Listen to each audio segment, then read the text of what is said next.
मित्र, प्रथम प्रहर तक हमनी कंचनपुर के मेला में पहुंच जाइल जाई। बढ़िया रही। धूप बढ़े से पहले यात्रा पूर्ण हो जाई।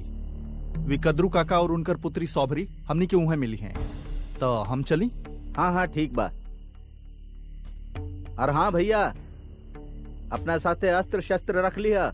पिछला बेर पता बा ना डाकू आ गेल रहले। हाँ हाँ चिंता मत करा, हम सब रख ले बानी। ठीक बा, जा।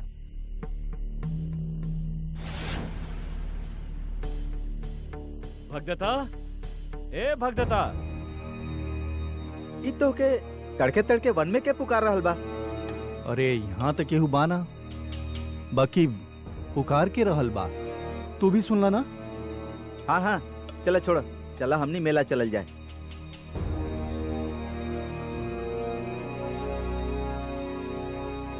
भगदत्ता रुका, तनी मदद कर दा भाई।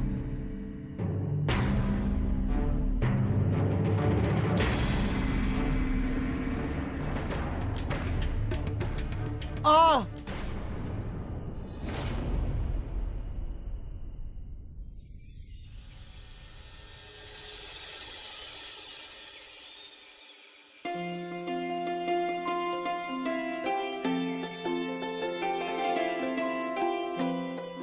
आज विकद्रू काका निखन रुआ बाद में आई।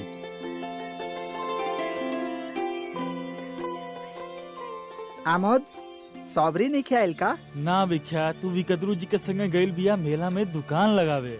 तो के बता के नहीं गई महल में सैनिकन खातिर जौन वेशभूषा बा वो कहाँ रखल बा? हमनी तो रखनी ही ना विख्या, तो के हमनी के रंग के सुखा के महल में भेजे के बा। ऊपर से वो रंगरेज बगदत्ता दरोगा लागत बा सब के सब मेला में गइल बाड़े।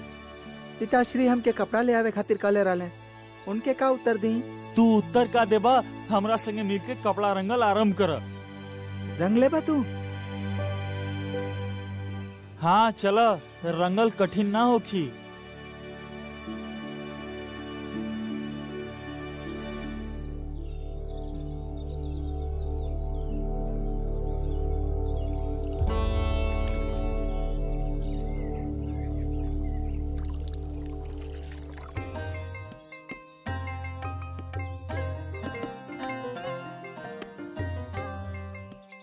तू रहे इधर, कौन रंग कितना मिलावे के बा तो उससे ना हो पाई। चला महल में कान्हा बुलावले बाड़े। अरे पहले एके तो छुड़ा ली।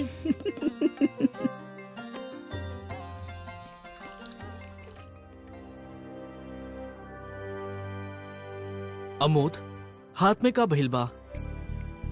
दिखावा। छुपा काहे रहल बाड़ा? दाऊ, लोगन के हाथ पीला हो जाला, बाकी हमारा आमोद के हाथ नीला हो गइल बा और रंगे हाथ पकड़ल भी गइल बा। दिखावा अमोद।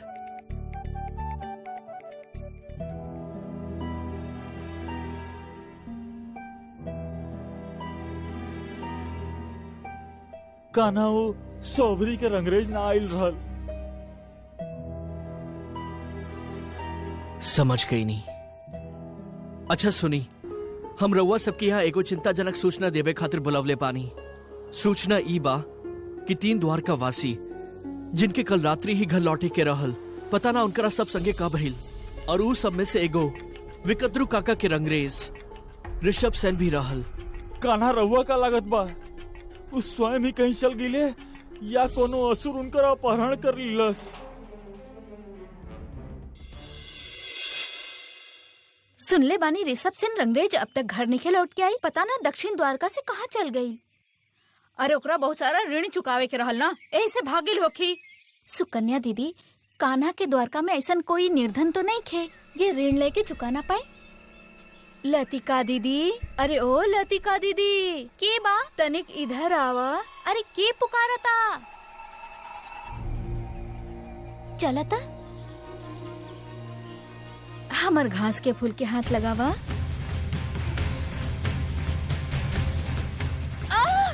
बचावा केहू, बचावा, बचावा, कृष्णा, बचावा। कान्हा, जौन प्रकार के आक्रमण हो रहल बा, हमके तो ऐसा लग रहल बा फिर कोनो असुर बा जे द्वारका वासियन के अपहरण कर रहल बा। कान्हा, द्वारका में अति हो गइल बा। द्वारका में आए दिन ऐसा घटना होते रहल बा। द्वारकाधीश के लगे एकर कोनो स्थायी समाधान बा कि ना? कान्हा, पहले असुर आवत रहले और दिखाई भी देत रहले, अब तो वायु में ही आवेले और वायु में ही विलीन हो जाले। ऐसे कैसे वायु में से प्रकट होके दृष्टि से विलीन हो जाला ई मायावी शक्ति? एकर अर्थ ही बा कि रउआ सब कह रहल बानी कि उ असुर दिखाई न देला। उ धुंधला पारदर्शी रूप में आवेला, अपहरण करेला और फिर अदृश्य हो जाला। जब रउआ ओके देखल ही नहीं की तो रउआ कैसे जान सकेनी कि उ कैसन लागेला? उ असुर ही बा। कान्हा आश्चर्य के बाद तेई बा कि सबके नाम लेके पुकारे लाओ। वो असुर बा कि कुछ और बा?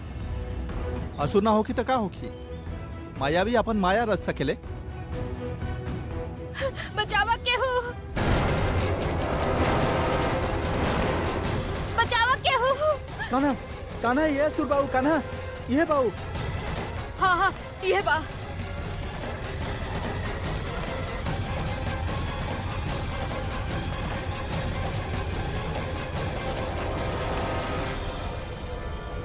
कान्हा, कान्हा वो हमार पुत्री चंद्रिका के उठा के ले गए लुगौना खातिर आयल रहे। अब हम ओकर ससुराल वालन के का बोलब?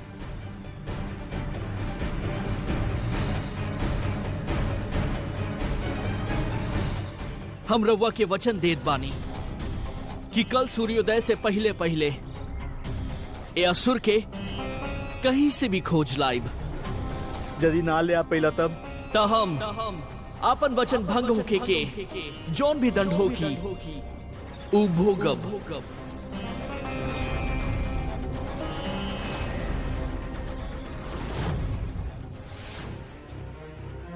ई खंजर के का कल गई कान्हा?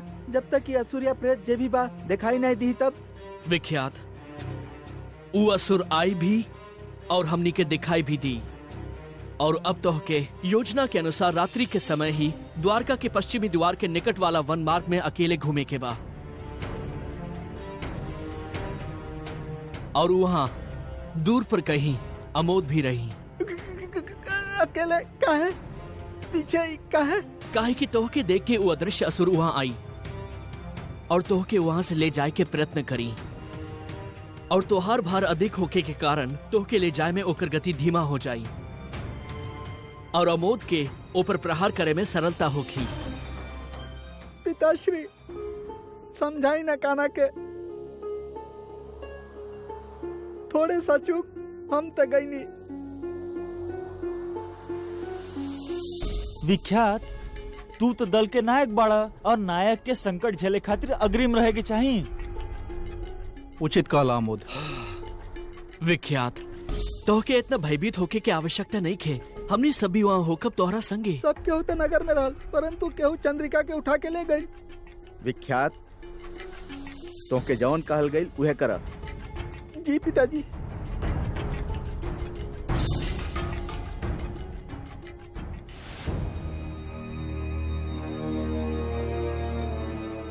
महादेव अब तक कौनो असुर आयल नहीं खे, आगे भी ना आवे।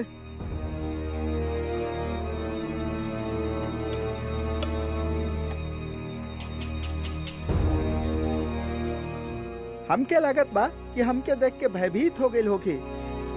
हम न देख पाई ओके, वो तो हमके देखत ही होगी।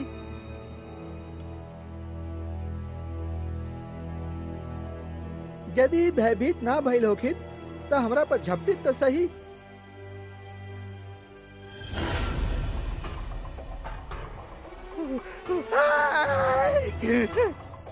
का भइल विख्यात?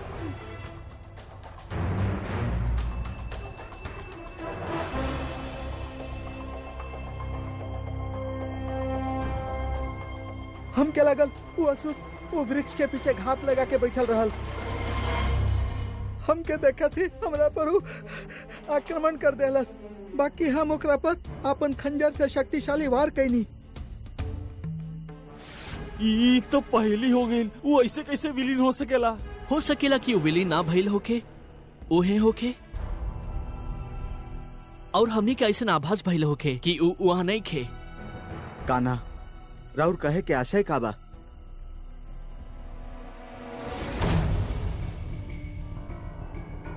ये असुर काया विलीन कर सकेला और पृष्ठभूमि के अनुसार आपन रंग भी बदल सकेला। गिरगिट के भांति। हाँ कान्हा तब तो के खोजल सरल ना हुई। हाँ कृतवर्मा जी, रउआ बिल्कुल उचित कह रहल बानी। जौन असुर के चेहरा भी ना देखनी हमनी, ओकी खोजब कैसे? परंतु कान्हा वो आवेला कहाँ से और जाला कहाँ, केहू तो जानत होखी। हाँ, अबे असुर के बारे में जाने खातिर हमने के लगे केवल दुगो ही स्रोत बा। प्रथम ई असुर स्वयं, और द्वितीय जे के भेज रहल बा। कान्हा, भेजे वाला स्रोत तो उहे होखी हैं अवश्य। हाँ दाऊ, उहे शिशुपाल और जरासंध।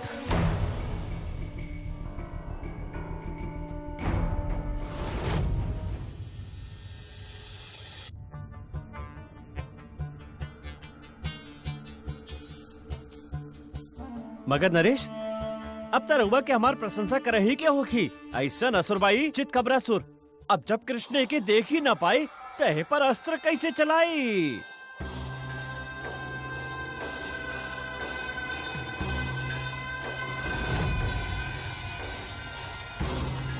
चितकबरासुर, तू अपन चुनौती के पूर्ण करके विजयी होके लौटबा, ऐसा हमके पूर्ण विश्वास हो रहा बा। तुहार विजय के पश्चात हम और शिशुपाल तोहके मिला। जा और कृष्ण के परास्त करके दिखावा। कान्हा, रात्रि के केवल एगो प्रहर शेष बा। तू प्रातः के प्रथम प्रहर तक के वचन त देले बड़ा द्वारका वासियन के। यदि हमनी के ऐसा ही घूमत रहनी तो समस्या के समाधान कैसे निकली? दाऊ हमके ज्ञात बा, परंतु जब तक ये अदृश्य असुर के देखे की कोई युक्ति नहीं खेमिल जात, तब तक कुछ ना हो सकेला। और ऐसे वायु में अस्त्र चलावे के तक कोनो लाभ ना होगी। ऐसा लागत बा कान्हा वो अशरीरी बा। ना अमोद, वो अशरीरी ना, वो अदृश्य बा। ओकर भी कोनो रंग और अंग त होखी ही। यदि अंग और रंग बा तो दृष्टि गोचर करे के कोनो तो उपाय होखी। ई हमार अंग बा, हम कोनो गति से चलाई, दिखेला तो।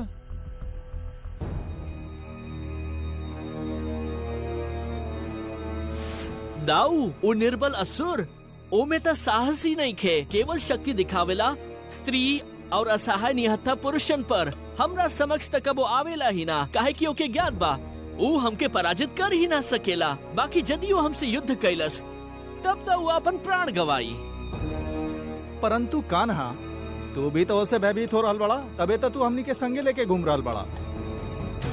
यदि साहस बा तो अकेले जा। हाँ दाऊ, बहुत ही अच्छा याद दिलावले बानी रहुआ। हमके द्वारका के दक्षिणी द्वार के बाहर एकांत में साधना खातिर जाए के बा। तब तक हम वहाँ अकेले ही हो कब ना, तब देखत बानी कि वो हम पे आक्रमण करेला या ना। और यदि तब भी वो हम पे आक्रमण ना कैलस ना दाऊ, तब तक निश्चित हो जाई कि वो कायर बा।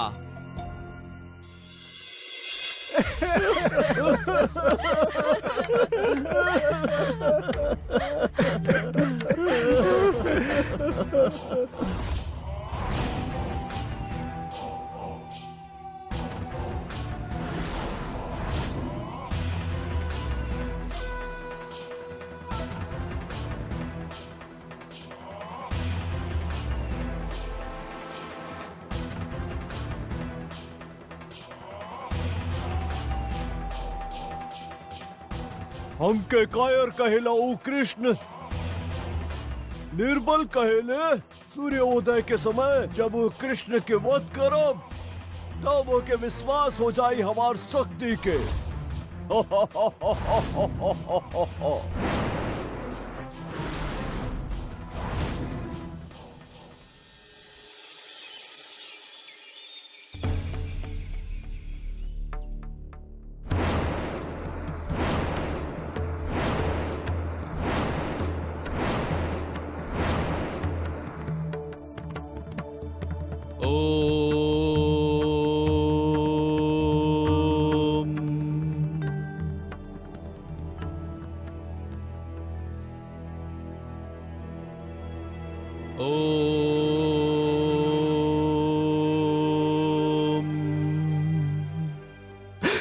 अभी यही स्थान पर शीघ्र आवा।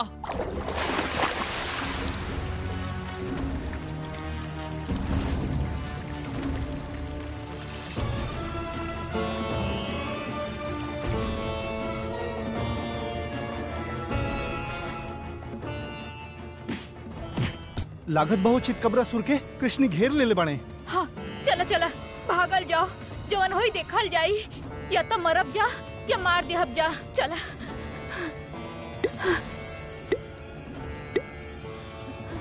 चला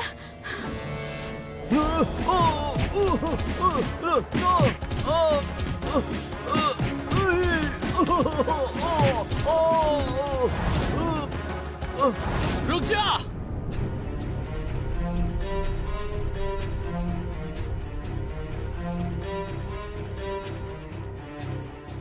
ये हमार अंग बा, हम कोनो गति से चलाई, दिखेला तो। ओकर भी अंग यही से दिखाई दी, काहे कि हम ऊपर रंग लगाइब। कैसे काना?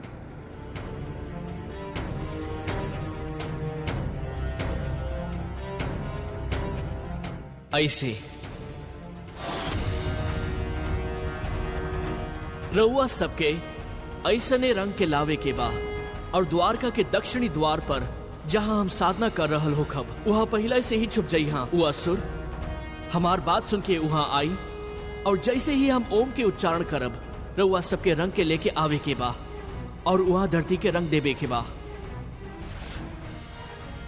कृष्ण हमके बचा ले, हम सबसे क्षमा मांगत पानी। कृष्ण पहले तो हमके ई बतावा कि तू द्वारका में इतना आतंक काहे फैलैला, ओकरा पश्चात क्षमा मांगा।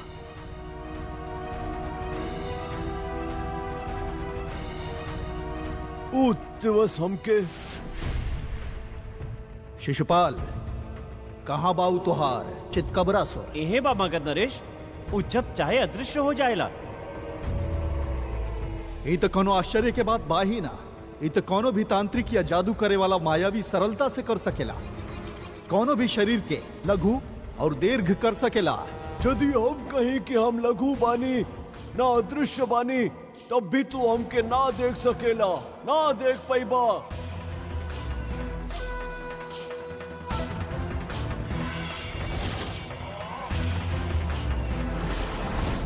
कहो शिशुपाल। चितकबरासुर, कृष्ण और होकर द्वारका के सर्वनाश करे खातिर का तू हमने के साथ देबा? और एकरा खातिर हम तो के अपार संपत्ति दे। हमके में कोनो रुचि नहीं के। ते कौन वस्तु में बा तोहार रुचि? हमार कोनो रुचि नहीं के। तो मैं इतना सामर्थ्य बाही ना कि तू ये चुनौती के स्वीकार कर सका। शिशुपाल ऐसी तो के विशाल और शक्तिशाली असुर मान बैठल रहल, सत्य सामने आ गए। शिशुपाल, इ त कायर बा। कृष्ण तय के ऐसा ही परास्त कर दी। शिशुपाल, तू हमार समय भी नष्ट कैला और हमार शब्द भी। तोहर इतना साहस हमके कायर कह रहा बड़ा। कहा के मारे के बा? यदि तू कृष्ण के बड़ चुनौती समझत बड़ा, तो हम ओके और ओकर द्वारका के नष्ट कर दे। मगध नरेश, हम काले रहली ना, एक चुनौती में बहुत रुचि बा। अब तक क्षमा कर बा। यदि तोहके ए बात के अनुभूति हो चुकल होके कि शक्ति विनाश और दूसरन के हानि पहुंचावे के साधन नहीं खे, इस सुख और सेवा के अतिरिक्त पीड़ित और असहाय लोग के सहायता के भी साधन बा। तू ही वचन देत बाड़ा कि तू अपन शक्ति के प्रयोग निर्बल और असहाय लोग के सहायता खातिर करबा, और यदि तू इस सब के सुरक्षा की चुनौती स्वीकार करत बाड़ा, ता हम तो के क्षमा कर देब। हम वचन देत बानी कृष्ण, हम द्वारका की सहायता करब।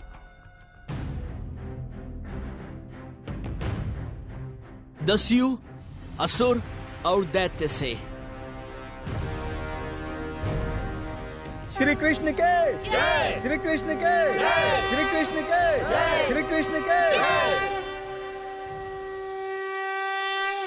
हंस के लगे नीर शीर विवेक हो खेला, वो दूध में मिलल जल में से केवल दूध ही ग्रहण करेला। एगो निपुण जौहरी कांच के टुकड़ा और हीरा में अंतर कैल जानेला। वही प्रकार समय के संगे संस्कार और परंपरा के विवेकपूर्ण विवेचन करे के चाहिए। परंपरा के पूर्णता त्यागे वाला व्यक्ति धर्म से वंचित रह जाला, और ओकर अंत अनुकरण करे वाला व्यक्ति भी धर्म के प्राप्त ना कर पावेला। सच्चा धर्म प्राप्त करे खातिर हृदय में ज्ञान से जन्मल विवेक आवश्यक बा। ऐसन विवेक के बिना जे के धर्म मान भी लिहल जाए वो वास्तव में धर्म ना भी होके ऐसन भी ता हो सकेला